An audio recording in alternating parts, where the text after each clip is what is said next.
the movie is designed to take the characters, you know, your main character Frida and Jess, but like to take these people on this journey that kind of is too good to be true. You know, and this is one of those moments where you're just like, oh, it is too good to be true, and like, wait, why? What's happening? What's going on? This is like a really kind of mysteriously, I don't know, invasive feeling that kind of comes into the movie, and it comes into the characters' minds and their awareness as well, and it kind of has to come to a head at some point.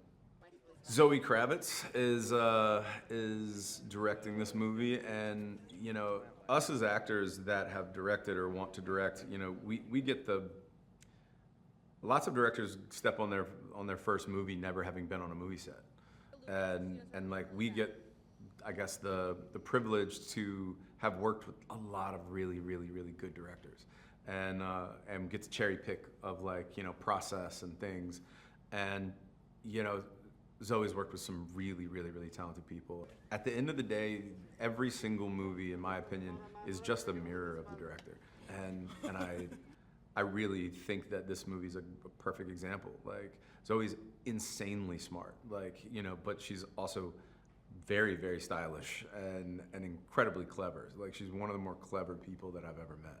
I play Slater King. He's a tech sort of billionaire kind of guy, and probably got a lot of money at a time where, you know, there were no rules. You know, when you get a lot of money at a young age, like, you know, there's no playbook or rule book that tells you how to do it.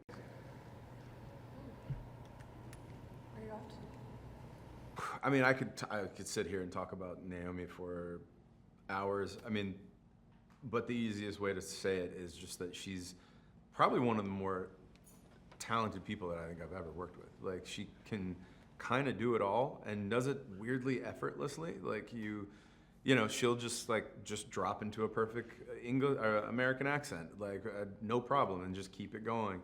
And then like she'll be like, I want to find like a person to actually, like, you know, kind of start to like mimic, so she doesn't feel so standard, and then we can just cry perfectly crocodile tears on command.